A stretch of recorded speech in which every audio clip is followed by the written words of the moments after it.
book as an effort to capture the essence of the things we were learning from TechStars. And part of that was, if you look at entrepreneurial books aimed at entrepreneurs, they tend to fall in two categories. Category one is the ego book. Rich, successful, famous entrepreneur tells his life story from beginning to end, along with some advice and wisdom along the way, and maybe if he's got a good publisher, some sidebars. And in the middle are some pictures of him as a child with his parents, and then him in high school in his band uniform, and then him at his first job with shaggy hair, and then him in his first company, and then and then eventually him in front of his mansion with his beautiful spouse, or I was going to say his beautiful wife, or her in front of her mansion with her beautiful husband. And then, oh look, and my private plane too, isn't it beautiful? And then continues on with the life story until the end.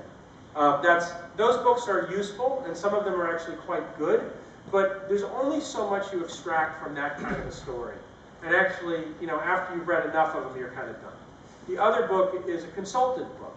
It's somebody who's never been an entrepreneur telling you, follow these 12 steps. Here's my methodology for being a successful entrepreneur. Every now and then, those books have something useful in them. Most of the time, they're just a waste of paper and time. We wanted to write a book aimed at entrepreneurs, by entrepreneurs, that described the first-person account of the process of entrepreneurship from the perspective of first-time entrepreneurs. So the book we wrote has about 80 chapters in it. One of the operating principles was you should be able to read any chapter in the bathroom. So each chapter is less than 5 pages long. I think we succeeded in our goal. Each chapter stands alone. And the chapters are organized in 7 themes.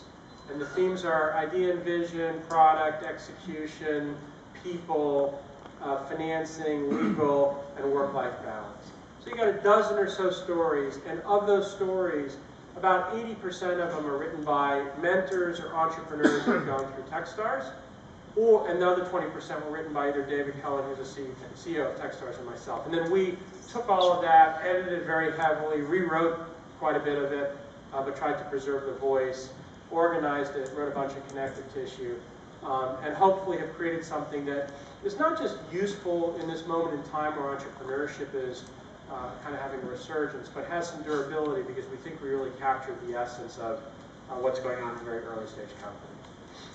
Jeff and Vikas were the founders of a TechStars Boulder 2009 company called Occipital. Jeff wrote a chapter in the book titled "Be Tiny Until You Shouldn't Be." Jeff and Vikas both went to University of Michigan. I believe Jeff dropped out of a PhD program, computer science. I don't remember where Vikas ended either master's. He may have been in a PhD program as well. Super, super, super smart software engineers. And they had a vision to do something with machine vision that essentially enabled a mouse to teleport itself to the moon and turn into Arnold Schwarzenegger and orbit Pluto. I mean, they had this idea that was so out there and so complicated, nobody really actually understood what the idea was. And we actually kind of thought it was stupid. But we loved these two guys and the stuff they did, the demos they'd written, and the team cohesiveness they had, so they got into the program. Okay? So it wasn't the idea. Their idea was, I think the actual idea was something like using your smartphones had just come out in 2009. People were starting to have them. You take a picture of your receipt. It OCRs your receipt, and then makes a live stream of all of your activities. I mean, but they had the OCR working. You know, it took a picture of the receipt. It was like, who cares about that? But you know, but the technology underlying it was non-trivial. Get into the program. Day one, they throw that away.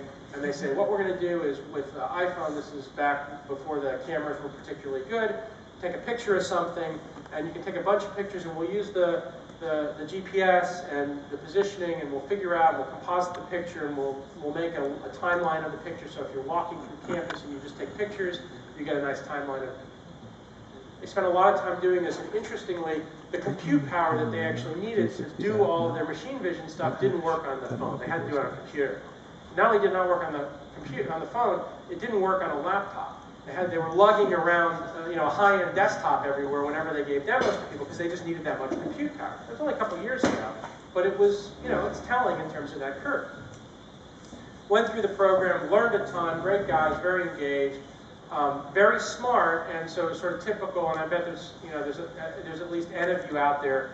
You know a lot, so when somebody tells you something, you immediately argue back.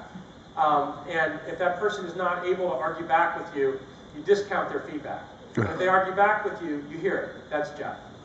And so the best mentors for Jeff were people that were as smart or smarter technically than Jeff, that would fight with him about what was on his mind, even if it was a business issue. Versus the mentors who would give him advice, he'd fight back with him, and they'd say, ah, he's not listening. So it's very interesting, sort of, you know, it's not a one-size-fits-all phenomena, and one of the important things about TechStars as a program is we guided Jeff to mentors that would be more responsive to his style once we figured that out, versus, you know, other people who had a very different perspective.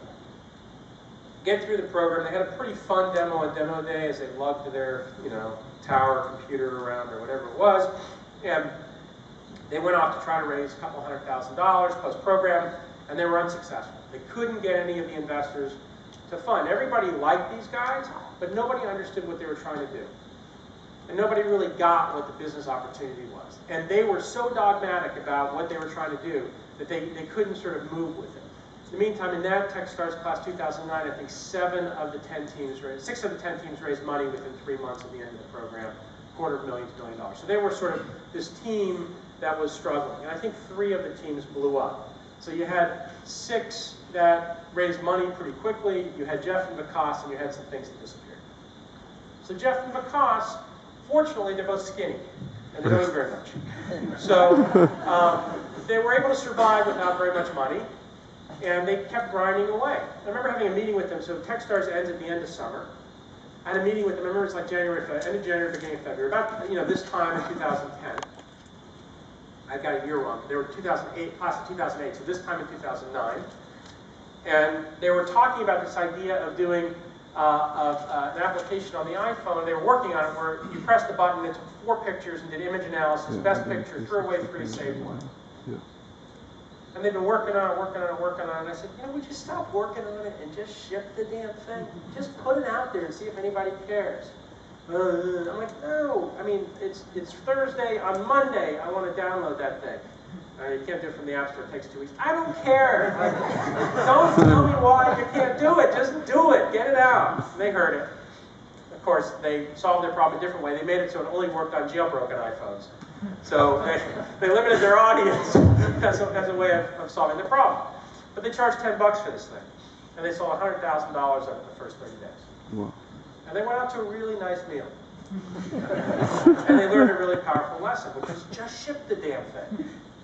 And so then they started working on something which turned into Red Laser. Does anybody know Red Laser?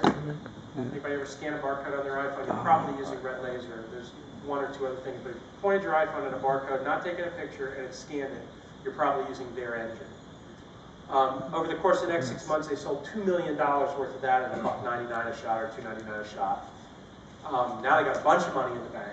Now they still want to put like aliens on top of Arnold Schwarzenegger's head on Pluto somewhere, but you know, they got a business. I remember having a meeting with them and they said, and they added a couple of people and they're starting to work on some of their bigger vision while continuing to grind on Red Laser. And I'm having a meeting with Jeff, and Jeff says, I'm so bored of Red Laser, it's stupid, it's so trivial. I'm like, dude, this stuff, it makes, like every day you're making $20,000. Like, how is that trivial? It's like, I don't want to maintain it. And so we start talking about selling it. He says, I don't want to sell a company, I just want to sell Red Laser. So who are potential buyers? 2 obvious potential buyers, Amazon and eBay. And he had talks with both of them because they wanted to license it. I said, tell me they can't license it, they can buy it. Tell me make an offer to buy the product. Back and forth, some negotiation. They end up selling just Red Laser to eBay for, I think the total number has not ever been disclosed, but it was more than 5, less than $10 million. But not insignificant. So now they own 94% of the company. TechStars owns 6% of the company. Wow. They distributed out, you know, a big check to each of them for all the work that they've been doing. So now that they could eat nice food on nice plates with nice silverware if they wanted to. And they kept the rest of the money, about $5 million at the end of it, in the company. So they essentially self-funded the company. And now they've released a number of other products. They came out with a product called Panorama 360. For those of you that have it on the iPhone, it's another extremely popular product that lets me take a picture. I can do a pano picture and just go like this. It takes a pano, And then I can upload that panel to a website where I can scroll around using mouse cursor control, or I can look at it on my phone and scroll around. It's been very popular. Again, hard technology, because taking a panoramic photo up to that point was kind of point, click, point, click, point, click, point, click, point, click, stitched together. So they're doing a lot of stuff to make that happen, and off they go. The point of that story was these guys, they actually tried to die, right? I mean, they did things that they were so focused on what they wanted to do, and they were so passionate about their vision. But when finally they focused their energy on turning it into a business, they absolutely crushed it. And it's actually something that's very powerful, I think, about very smart people. I see this over and over again with my friends at MIT. I was a very early investor in a company called Harmonix. Came out of the MIT Media Lab. Anybody here ever play Guitar Hero? Come on, raise your hand.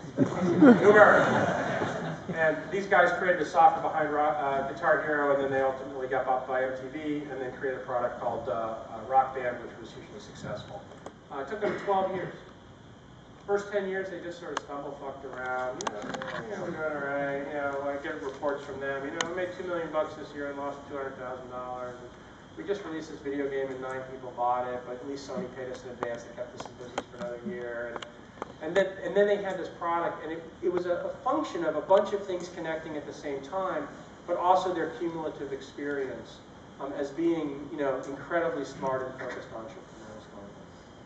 All right, so that's enough storytelling. Let's do Q&A. I wanted to just give you guys, sort of aim that at the students in the audience more than anybody else, but sort of give you a feel for some entrepreneurial journeys since I've been on my own version of a journey for the last